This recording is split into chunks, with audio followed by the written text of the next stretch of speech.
Ça fait longtemps qu'on n'a pas fait un petit bilan lecture, non? Ben c'est parti, c'est maintenant.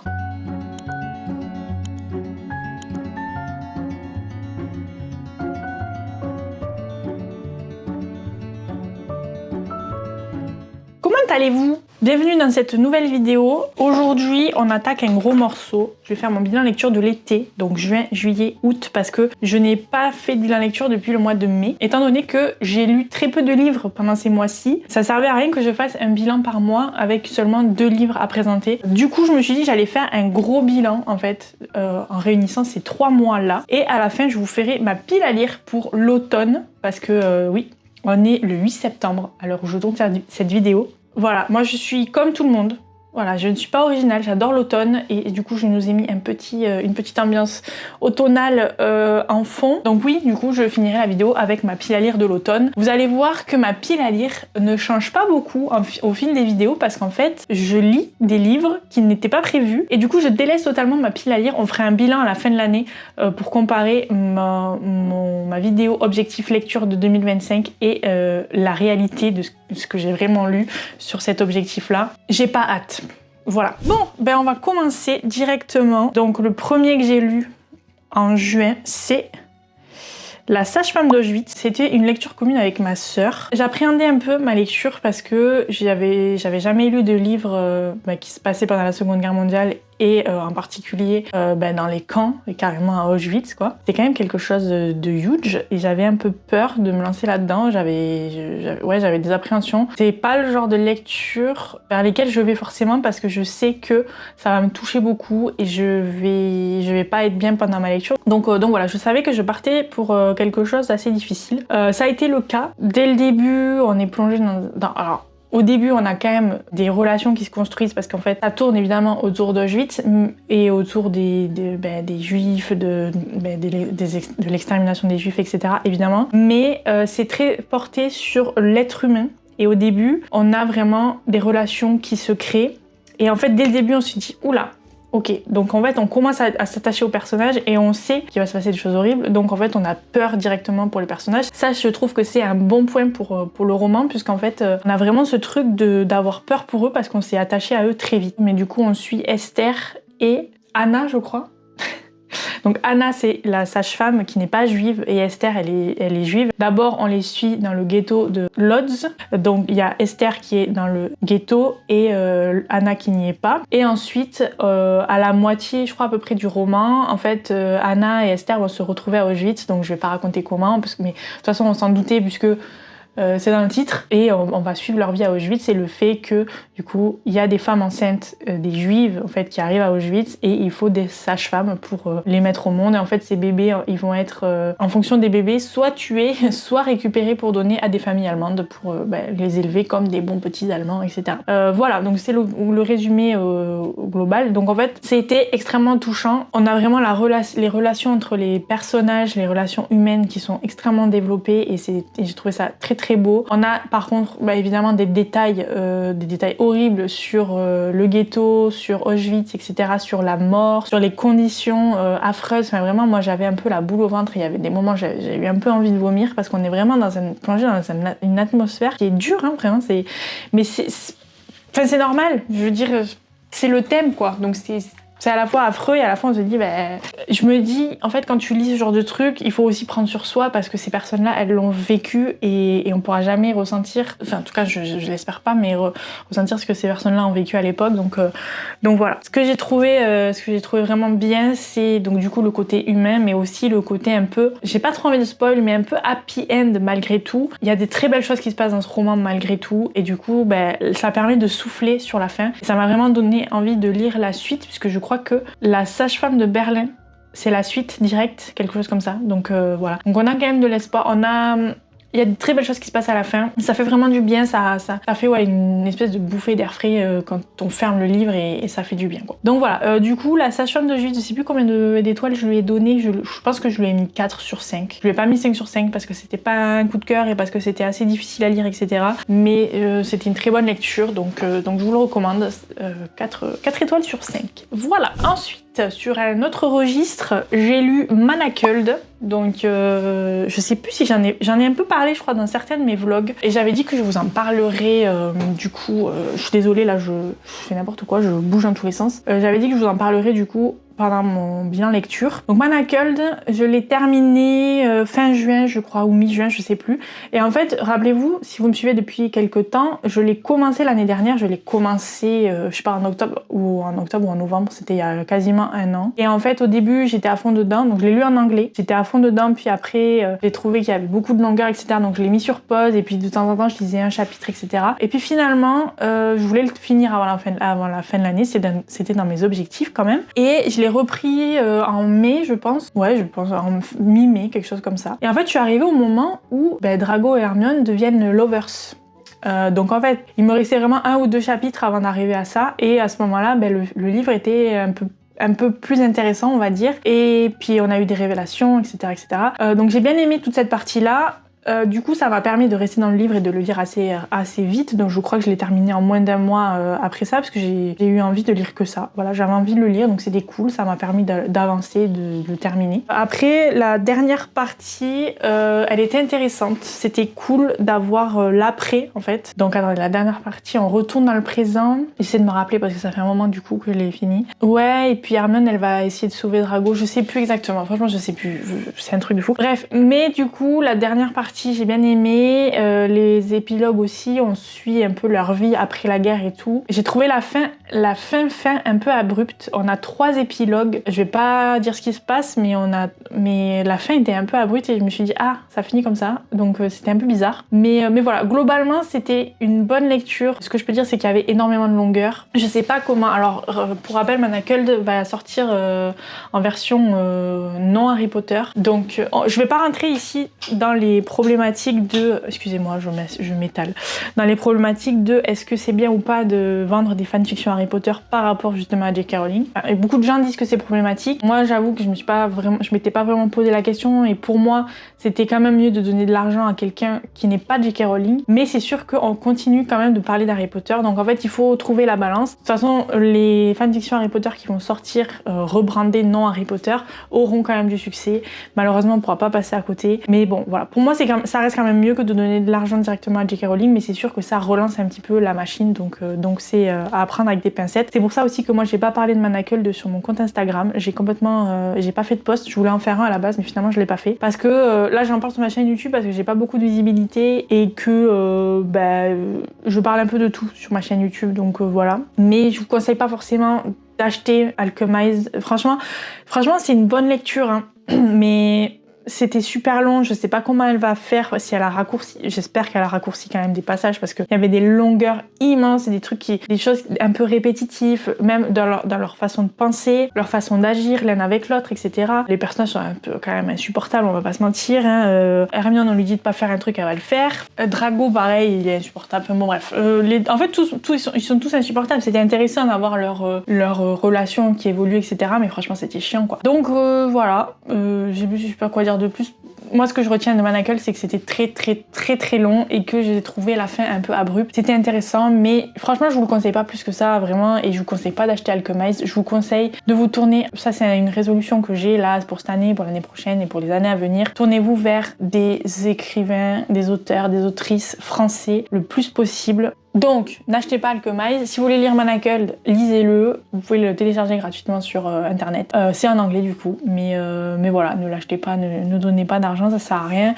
Ou alors achetez-le, mais voilà, n'en parlez pas plus que ça. Laissons Harry Potter aux oubliettes. C'est moi qui dis ça alors que je suis une énorme Potterhead à la base, hein. Mais bon, bref, voilà. Bon, on ferme la parenthèse, on ferme le sujet Manacled, voilà. Je lui ai mis 3 étoiles. Je crois que je lui ai mis 4 étoiles au début, mais après je suis revenue un peu sur mon truc et bon, on descend à 3 étoiles, c'est très bien. Ensuite, j'ai lu The Love Hypothesis de Ali Hazelwood. Donc, ça je l'ai lu parce que, alors bien, moi je suis sur BookTok depuis 2021. Et j'ai vu passer ce livre évidemment des millions de fois, j'exagère à peine.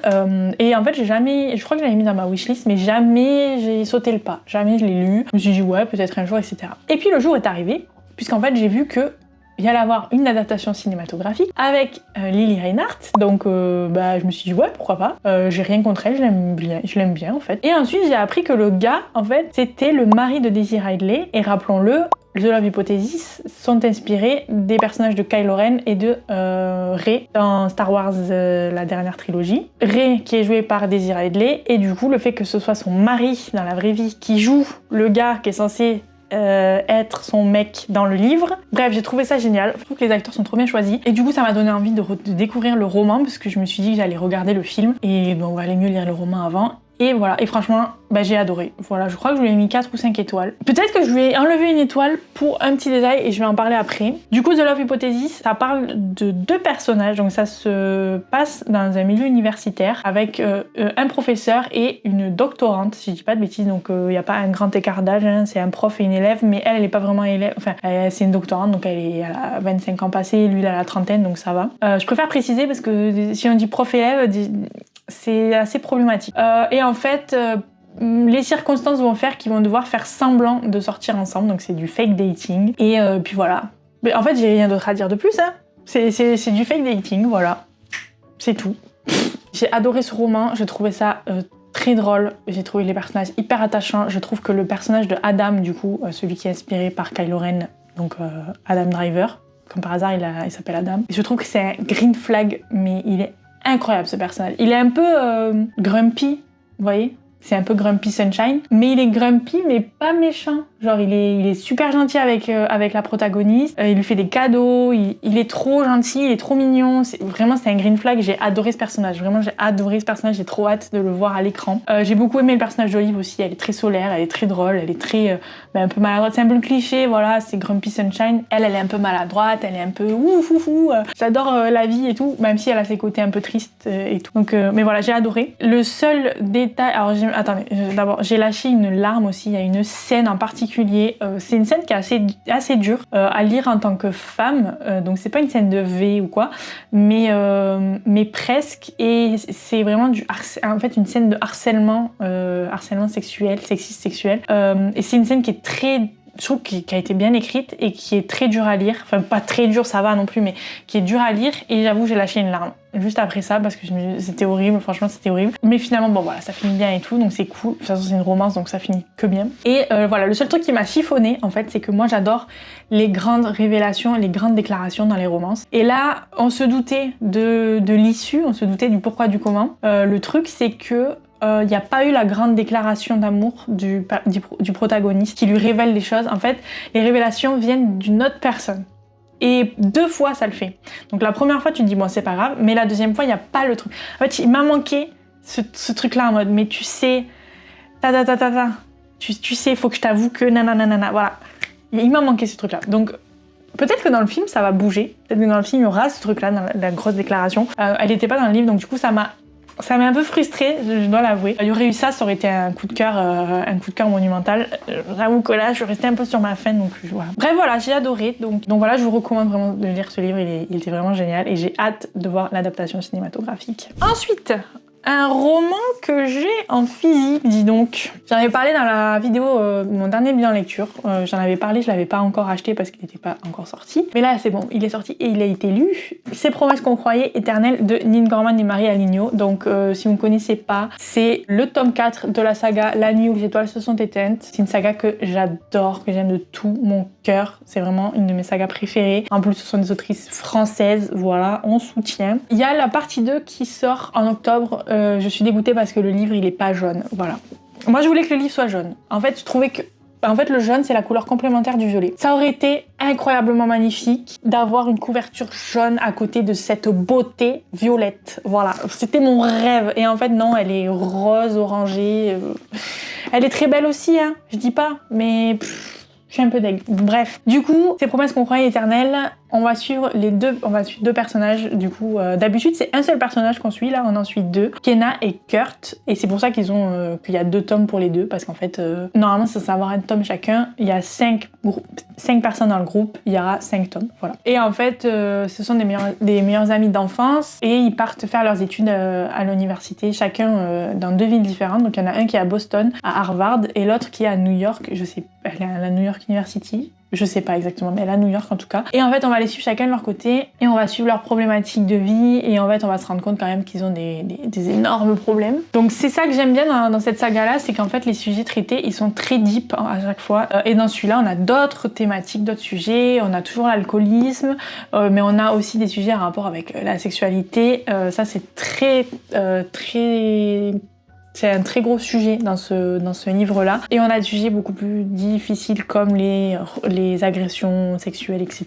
Vraiment, ça a été un tome assez difficile à lire. Je trouve qu'en plus, je pense que c'est le fait que je sois une femme et que je lise le point de vue d'une femme, pour une fois, parce qu'il n'y a qu'une seule femme dans le groupe, c'est Kenna. Donc c'est la première fois qu'on a le point de vue de Kenna, depuis le début. Donc Kenna, c'est un peu la meuf qui semble un peu insupportable au premier abord, et en fait, quand on apprend à la connaître, elle est incroyable, ce personnage, je l'aime trop. Et il lui arrive des choses vraiment très difficiles, et je trouvais que c'était particulièrement difficile à lire, puisque je pense que c'est parce que je suis une femme et que c'est un sujet qui me touche énormément. Donc voilà, mais j'ai trouvé ça super. J'ai adoré comment ça se termine et j'ai trop hâte de lire la suite. Donc j'espère vraiment qu'il y aura quand même une happy ending, enfin quelque chose d'assez joyeux pour le prochain tome, parce que je suis pas prête. Si jamais on arrête cette saga sur un truc affreux, moi je démissionne, voilà. Mais j'ai adoré, voilà, j'ai adoré comme les autres. Celui que j'ai le moins préféré pour l'instant, c'est le tome 3 sur Jaeger, je sais pas comment ça se prononce. Le tome 3 que j'ai le moins aimé, je l'ai trouvé assez long, mais il était bien quand même, hein, voilà. Mon préféré c'est le tome 2 et je pense que je mets celui-là juste après parce que j'ai vraiment beaucoup aimé.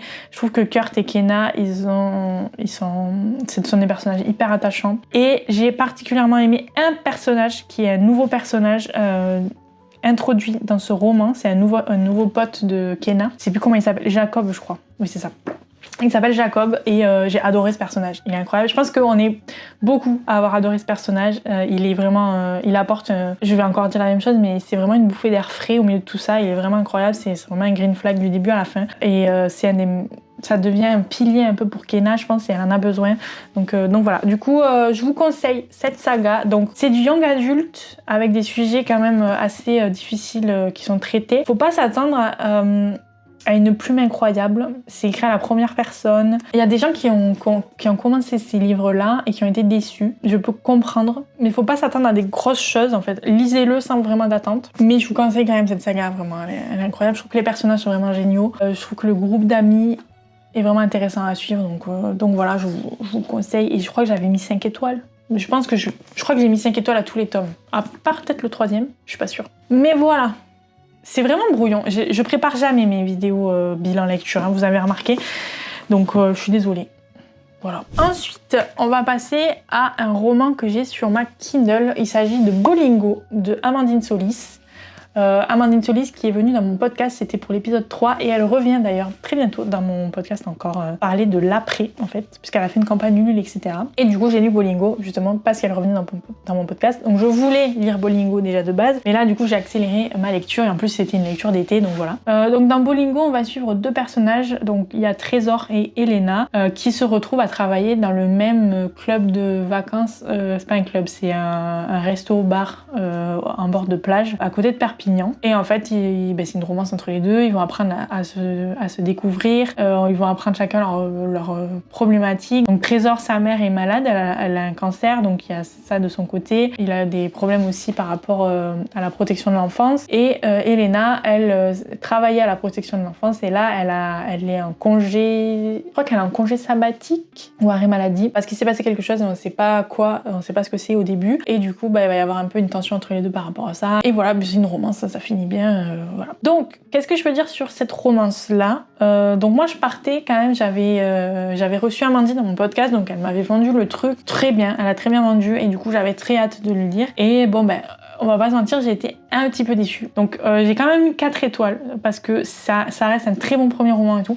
Bref, je vais finir par les points positifs. Je vais commencer par ce que j'ai un peu moins aimé.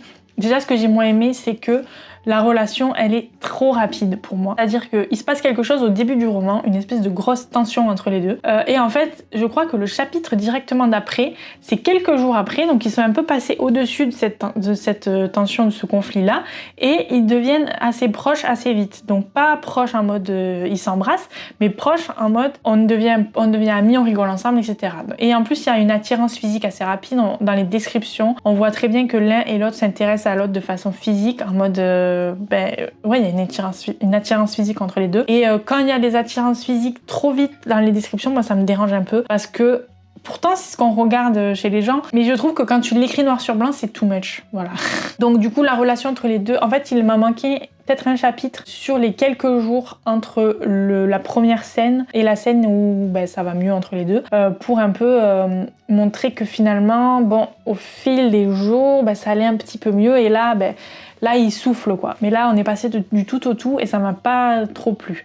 Ensuite, la relation, elle se construit assez rapidement, donc c'est normal puisqu'en fait, c'est pas un truc en mode ils se cherchent tout le long du livre et ils se mettent ensemble à la fin, c'est ils se mettent ensemble assez rapidement, et c'est comment gérer leur relation par rapport à toutes les problématiques qu'il y a autour. Donc c'est vraiment intéressant cette façon de faire, et c'est pas ça du tout que je critique, c'est juste que c'est mes goûts personnels. Je trouvais que voilà, la relation était un petit peu trop rapide, donc c'est peut-être qu'il manquait des chapitres, des descriptions, des choses pour un peu allonger la création de la relation. Je sais pas si c'est vraiment clair ce que je dis, mais voilà, ça a manqué un petit peu de longueur sur certains passages. Ensuite, malheureusement, le personnage de Trésor, j'ai eu un peu de mal parce qu'il peut avoir certaines réactions parfois qui peuvent être totalement red flag. Donc on comprend pourquoi il est comme ça, mais justement moi les personnages où c'est des red flags et où on est obligé de comprendre en fait qu'il a un background hyper sombre et tout, et c'est pour ça qu'il réagit comme ça. Donc on n'est pas sur le bad boy du tout, et il a des réactions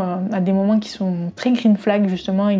Il est très ouvert d'esprit, et il est assez déconstruit, etc. Mais il y a parfois des réactions qu'il a qui sont un peu trop, qui sont too much en fait. Et à la place de Elena, moi, Trésor, il aurait dégagé. Surtout par rapport à ce que Elena a vécu, j'ai trouvé que Elena, elle s'effaçait trop par rapport aux réactions que Trésor avait certaines fois. Et du coup, ça m'a un peu dérangé, j'avoue, pendant ma lecture. Après, voilà, il y a vraiment ce truc il essaie de changer, il comprend, donc il y a un truc où ils évoluent ensemble qui est intéressant, mais c'est vrai que moi voilà, c'est vraiment le ressenti que j'ai eu par rapport à ce personnage là. Ensuite pour moi il y a eu des passages, il y avait des moments, c'était pas des passages, c'était vraiment des moments dans le texte, des espèces de dialogues ou des descriptions, des choses qui à mon sens n'étaient pas vraiment utiles. C'était un peu de l'ordre de salut, ça va, oui ça va, et toi?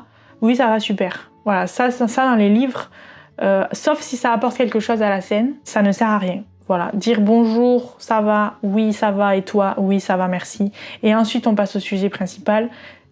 Dans les livres, normalement, on évite de le faire. Et là, c'est vrai que parfois, alors c'était pas ces dialogues-là, hein, vraiment je caricature, hein. Mais j'ai eu des fois ce ressenti-là de ce dialogue il est pas très utile. Celui-là, il sert pas trop. En fait, il pourrait ne pas être là, ça changerait rien. Enfin, voilà, des petits moments comme ça ça sert à rien. Voilà. Bon, bref, voilà. Du coup, j'ai eu un ressenti global assez mitigé. Maintenant, je vais passer au positif, parce que quand même, il y a du positif. Déjà, dans les thématiques abordées, la protection de l'enfance, etc., c'est des choses qu'on voit pas beaucoup. Et je trouve ça vraiment génial d'avoir écrit autour de ça. C'était hyper intéressant. Ce qui m'a un peu manqué, c'était peut-être d'aller un peu plus en profondeur sur des trucs un peu techniques, qu'on en apprenne plus, en fait, sur la protection de l'enfance, de comment ça marche. En fait, qu'on aille plus dans les by-stage. Moi, j'aime bien quand on lit une romance, mais on va nous apporter aussi des connaissances et tout. Donc ça m'a manqué un petit peu, mais bon, c'était pas vraiment dérangeant. Donc c'était hyper intéressant les thématiques abordées. Finalement le fait que la relation soit rapide et que ensuite on voit les deux personnages évoluer avec leurs problématiques et essayer de s'apprivoiser, essayer de régler leurs problèmes l'un avec l'autre, j'ai trouvé ça super. Il y avait beaucoup de communication, peut-être parfois trop, entre les deux personnages, c'est-à-dire que dès qu'il y avait quelque chose qui se passait, un événement assez dur, directement derrière on en parle. Donc c'est cool parce que la miscommunication dans les romans c'est insupportable, moi je déteste, mais là des fois c'était peut-être un peu trop. Il a manqué des fois un petit laps de temps en mode il s'est passé ça, on fait passer un petit jour et après on en parle. Voilà, mais bon, c'est quand même un point positif, la communication entre les deux personnages qui est quand même très importante et qui est très présente, donc c'est cool. J'ai trouvé les deux personnages très bien écrits. La relation entre Trésor et sa mère est très touchante. J'ai trouvé ça vraiment super. Les flashbacks aussi sont bien écrits, et ça nous a permis d'avoir vraiment un contexte pourquoi les personnages sont comme ça aujourd'hui. Je trouvais que les personnages secondaires n'étaient pas assez développés, il m'a manqué un petit peu ça aussi, mais je crois qu'elle prévoit des spin-offs, donc c'est peut-être aussi pour ça elle voulait pas trop en montrer. Ce qui est cool, c'est qu'elle a montré des petites choses sur les personnages secondaires qui donnent envie de les découvrir et du coup qui donnent envie de lire les spin-offs quand ils sortiront, donc ça c'est un bon point aussi. Je trouvais, alors après voilà, il y a des choses qui m'ont dérangé dans les longueurs et les descriptions, les choses qui ont été dites qui servaient à rien comme je disais avant, mais j'ai trouvé que c'était quand même très bien écrit. C'est un bon premier roman, c'est vraiment un très bon premier roman. Ça peut, enfin je peux paraître très dur là dans les trucs que j'ai dit, mais je veux dire moi je suis personne en fait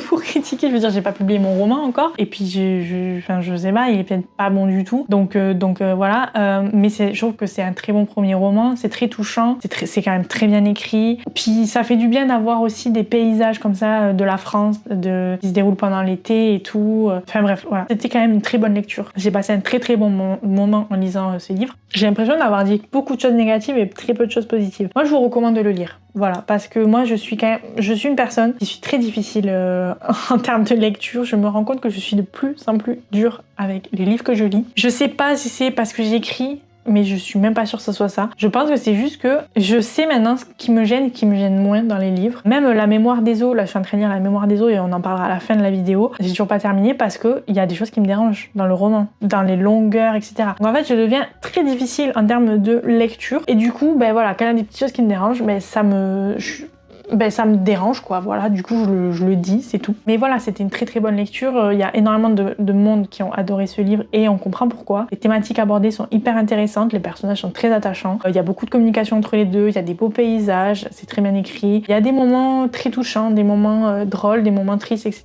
Donc non, franchement c'est un bon roman, je vous le recommande. Moi je lui ai mis 4 étoiles parce que je vois pas l'intérêt. Voilà, Amandine, on se connaît, je l'ai eu dans mon podcast, ça se voit qu'elle a des beaux messages à véhiculer, je vois pas l'intérêt de descendre son roman. Donc moi j'ai juste dit les points qui m'ont un peu le plus dérangé. Maintenant je lui ai mis 4 étoiles parce que ça mérite 4 étoiles, ça mérite de la soutenir, ça mérite en fait qu'elle continue d'écrire parce que c'est son premier roman et elle va s'améliorer et ses prochains romans seront encore meilleurs que le premier et je trouve qu'elle a écrit une très belle histoire. Donc voilà, du coup je lui mets 4 étoiles et je vous recommande d'aller lire Bolingo s'il vous plaît. Et si vous voulez découvrir Amandine Solis dans le podcast, du coup je vous mettrai le lien de l'épisode 1 avec elle dans la description. Et puis à un moment donné, il y aura sûrement le deuxième épisode, je vous le mettrai aussi quand il sortira. Voilà, il nous reste 3 livres pour ce bilan. Ensuite, j'ai lu Survivaliste. Donc Survivaliste, c'est la dernière sortie de Noémie Bourgois. Donc Noémie Bourgois, c'est une autrice que je suis sur les réseaux depuis 3 ou 4 ans au moins. Et à chaque fois, je me dis, il faudra que je lise ces livres. Elle a écrit beaucoup de dystopies. Ces livres me donnent extrêmement envie. Et là, j'ai acheté Survivaliste parce que je crois qu'elle avait fait une promo. Vraiment, je suis un rat.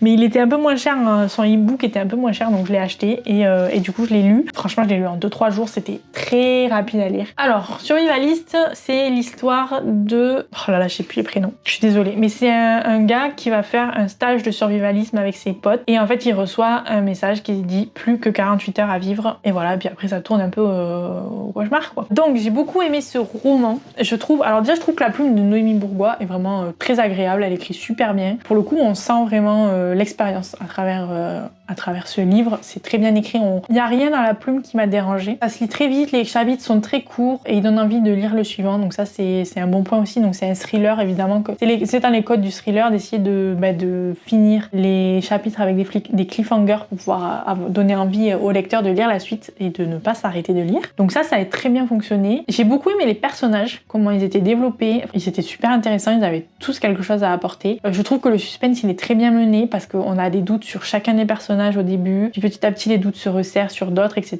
Il y a aussi quelque chose que j'ai beaucoup aimé, c'est le fait que le doute il plane, enfin en tout cas moi j'ai eu le doute tout le long du roman. Je me suis dit, est-ce que ce qui se passe c'est vrai ou est-ce que ce qui se passe n'est pas vrai? Parce que rappelez-vous, c'est un stage de survivalisme à la base. Donc est-ce que on est encore dans le stage ou est-ce que c'est vrai? Et du coup, il y a eu ce doute-là qui a plané tout le long du roman et je trouvais que c'était très bien maîtrisé. Donc je sais pas si c'est voulu ou si c'est juste moi qui suis bête. Mais en tout cas, moi j'avais ce doute-là tout le long, donc c'était super cool. J'ai adoré le fait que les chapitres ils soient décompté à l'envers comme un compte à rebours jusqu'à la moitié et après ça repart à l'endroit, je sais plus exactement, c'est à peu près ça. Donc ça j'ai trouvé ça génial comme concept. Non mais c'est bien, franchement j'ai franchement, je crois pas que j'ai du négatif à dire. J'ai adoré la fin. Donc, ce qui me manque un peu, c'est que on sait pas trop ce qui se passe à la fin pour un des personnages. On sait pas trop du coup où ce qui va se passer pour lui. Ça s'arrête un peu de manière abrupte en mode il y a ça, on sait pas trop la suite. Et ensuite il y a un chapitre bonus. Voilà, c'est le chapitre. Il y a un chapitre bonus quand on scanne le QR code et ça nous donne un petit peu un après. Je trouvais ça hyper intéressant aussi. Donc je sais pas si du coup elle prévoit de faire une suite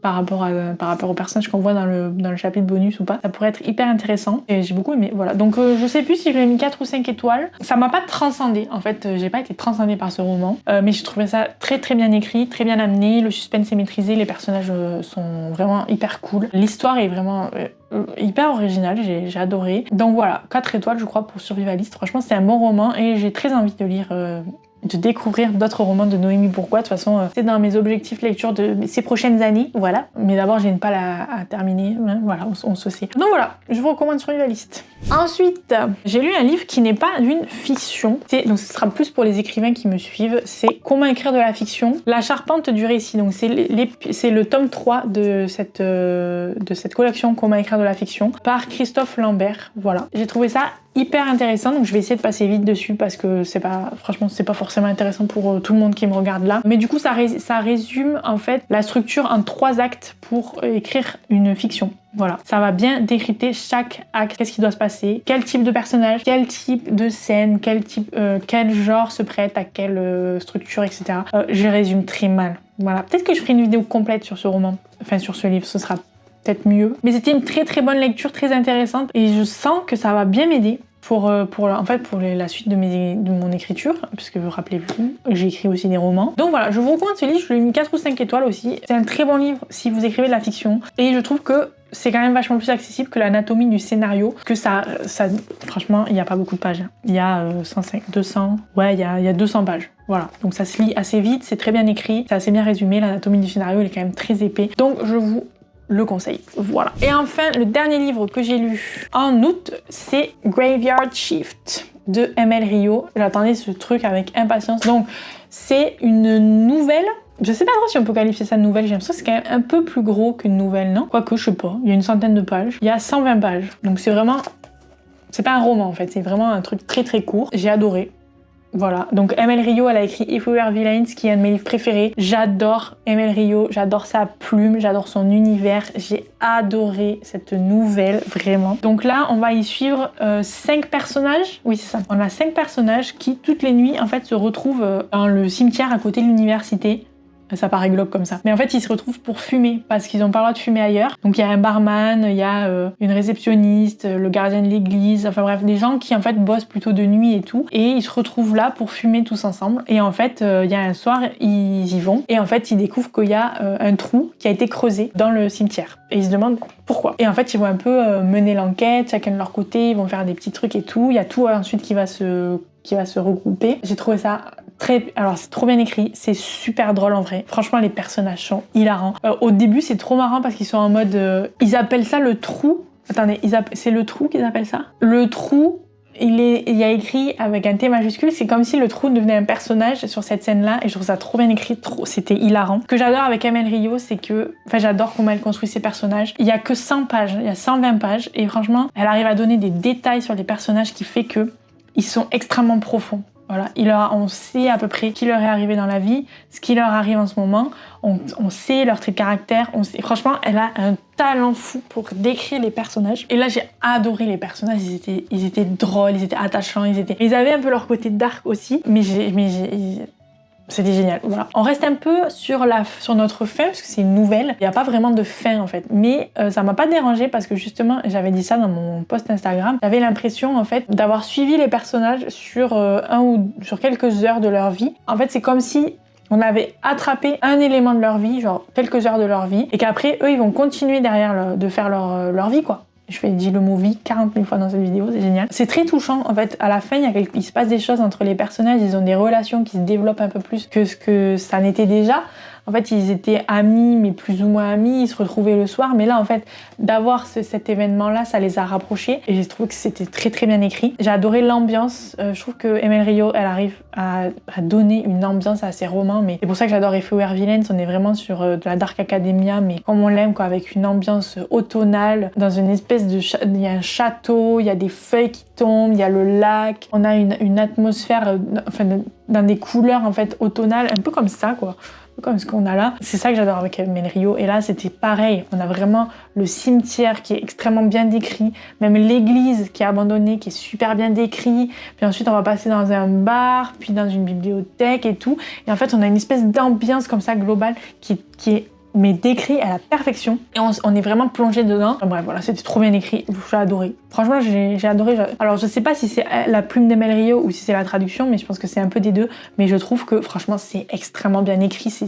c'est trop génial. J'adore Emel Rio, j'ai trop hâte en fait d'avoir son nouveau roman. Je crois pas qu'il sera dans une ambiance pareille parce que on est plus autour de la musique, mais j'adore en fait, j'adore la façon d'écrire d'Emel Rio, je trouve que elle est incroyable en fait, elle est incroyable. Et je l'ai rencontrée lors de la dédicace quand elle est venue à Blagnac. J'étais super stressée, hein, mais elle était tellement gentille, voilà. Donc voilà, Emel Rio c'est une trop bonne personne et elle écrit génialement bien. Donc, pour moi c'est un 5 étoiles. Voilà. Globalement, j'ai lu des bons livres, franchement. C'était de très bonnes lectures. J'ai hâte d'entamer l'automne, voilà. Comme beaucoup de monde en fait. Je vais vous parler un petit peu des romans que j'aimerais lire pour cet automne. Donc, déjà j'ai mes 2 derniers achats. Donc on a Résister de Salomé Saké. Pareil, il y a une centaine de pages, donc ça va être très rapide à lire. J'avais lu Sois jeune et tais-toi que j'avais adoré. Dans la dernière vidéo, j'en avais parlé. Ensuite, récemment, j'ai acheté La vie en turquoise, le livret magnifique de Élise Giraudot. J'ai vu passer ce roman beaucoup sur TikTok parce qu'en fait l'histoire est assez dramatique. C'est Élise Giraudot qui a écrit un roman pour sa petite sœur qui est morte d'un cancer il y a quelques temps. Donc je saurais pas dire exactement, il y a peut-être 1 ou 2 ans, je saurais pas dire. Je sens que ça va être très triste. Voilà, il y a plus de 600 pages, donc c'est un gros bébé. Le livre est vraiment magnifique, c'est un livre de poche avec un jaspage, la couverture est trop belle, franchement j'adore. Mais voilà, du coup je l'ai vu passer plein de fois sur les réseaux et il me donnait beaucoup envie. L'histoire autour du roman est très touchante, je sais pas trop de quoi ça parle, mais bon, ça parle de 2 sœurs, hein. J'imagine que c'est un peu leur histoire. Et voilà, du coup je l'ai acheté, on verra. Et puis en plus voilà, ça va dans la lignée de soutenir les autrices françaises. Donc voilà, La vie en turquoise, c'est une de mes prochaines lectures. Ensuite, on attend que fleuriront les citronniers. Voilà, je voulais pas lire pendant l'été parce que pendant l'été j'ai envie de lire des trucs un peu feel good et tout. Là, je pense que c'est un bon roman à lire en automne. Si je veux chialer, ce qui va probablement arriver, je pourrais chialer tranquille sans me dire c'est l'été, faut pas pleurer. comme si je me retenais de pleurer même en été. Non mais qu'est-ce qu'il faut pas dire. Mais bref, du coup oui, je vais le lire. Là, je vais le lire dans les prochaines semaines. Faut absolument que je le lise en fait. En plus, il est vraiment pas long. Mais à chaque vidéo, je vous dis il faut que je le lise et je l'ai toujours pas lu. Mais bref, là cette fois, je vais le lire. Voilà. Ensuite, on a évidemment La mémoire des eaux, donc je vous en ai parlé un petit peu pendant la vidéo. La mémoire des eaux, j'ai attaqué la partie 3. Donc je lis sur ma Kindle, j'ai lâché sur ma Kindle parce que le roman est très très lourd. Donc j'ai attaqué la partie 3, vraiment il me reste une quinzaine de chapitres. Donc j'aime beaucoup pour le moment. Donc j'aime beaucoup la plume, je trouve que Margot Loten elle écrit extrêmement bien. J'aime beaucoup l'univers, j'aime beaucoup, c'est très bien écrit, c'est très riche, c'est très dense, c'est vraiment très bien réfléchi, j'adore. Moi ce qui me dérange c'est qu'il y a beaucoup de longueur. C'est pas vraiment des longueurs mais j'ai un peu une sensation de ça avance pas, ça avance trop doucement. Mais en même temps, il se passe quand même des choses. Donc je sais pas si c'est un problème d'écriture ou quoi. Mais il y a des fois des choses qui sont dites, genre elle en a pas parlé avant. C'est donné comme ça. Il y a rien qui a été teasé. Et du coup, c'est un peu en mode, ça a pas l'air vraiment important. Vous voyez ce que je veux dire? Alors que c'est un gros truc. Je sais pas comment expliquer. Mais j'ai un peu cette sensation-là et ça arrive plusieurs fois dans le roman. Par contre, voilà, les personnages sont extrêmement bien écrit, c'est incroyable. Et moi j'ai une préférence pour les récits, enfin les événements qui se passent dans le présent, parce qu'en fait on suit Azaela, oui c'est ça, Azaela, qui a perdu ses père, donc Elion et Tauros, donc lui c'est Elion. Et en fait elle va avoir un compteur d'os pour essayer de découvrir par qui ils ont été assassinés. Donc en fait on va suivre le récit de Elion et Tauros dans le passé, de leur point de vue. Hein. Donc en fait les 3/4 du roman c'est le passé et dans le présent on a Azaela et d'autres personnages. Et en fait moi ce que je préfère pour le moment c'est le présent. En fait les chapitres du présent, je les trouve trop bien écrits, je les adore en fait, c'est mes préférés. Donc j'ai trop hâte en fait de lire la suite, parce que je suppose quand même qu'on va passer sur du présent à 100% dans la suite, donc c'est cool. Mais voilà, donc j'aime trop ce livre, franchement j'aime beaucoup, hein. J'adore la couverture, en plus elle est incroyable, et j'adore la plume de Margot Lotten, elle a vraiment un talent fou. Je trouve que Margot Lotten n'a rien à envier aux plus grands écrivains de fantasy de notre monde, vraiment, elle écrit extrêmement bien, c'est écrit, c'est vraiment incroyable, voilà. Donc voilà, mais moi j'ai pour objectif de le terminer là, franchement c'est indécent, je mets trop de temps à le lire, je crois que je l'ai commencé en juin, mais j'aimerais bien le finir en octobre maximum, voilà. Fin octobre max, il faut qu'il soit terminé. Ensuite, je vais pas aller les chercher parce que j'ai la flemme, mais bon, voilà, on a l'éternel tome 2 de Absolu, qu'il faut que je lise. Voilà. On a aussi La Tisseuse de Mélodie, pareil. Je l'ai acheté, je sais plus quand, je me suis fait dédicacer, je l'ai toujours pas lu. Et on a aussi La Reine de Orlane Grey, pareil. Donc là, c'est 3 autrices françaises. Il faut absolument que je lise leurs livres. Et puis à un moment donné, il va falloir aussi que je... Pardon, je vais que faire bouger le truc. Il va falloir aussi que je me plonge dans la suite de The Bone Season, parce que j'ai lu que le tome 1. Enfin bref, en fait, j'ai beaucoup de choses dans ma pile à lire, et je m'en rajoute tout le temps, mais de façon minime. Mais c'est quand même trop. Vous voyez ce que je veux dire? Bref, allez, bon, je vais arrêter la vidéo ici. Je vous remercie d'avoir regardé la vidéo jusqu'au bout. Si jamais vous êtes arrivé jusque là, mettez-moi un petit emoji livre dans votre commentaire si vous m'en laissez un. N'hésitez pas à me donner votre avis sur les romans que j'ai présentés, si vous les avez lus, s'ils vous donnent envie ou pas. Et n'hésitez pas aussi à me donner votre pile à lire pour le mois de septembre ou pour l'automne de manière générale, puisque l'automne on adore cette saison, voilà. Et moi je vous dis à très vite pour, ce sera sûrement un vlog, parce que là j'ai plein de vlogs en préparation, donc voilà, à très vite pour mes aventures de freelance, et encore merci d'être là, et voilà, ciao.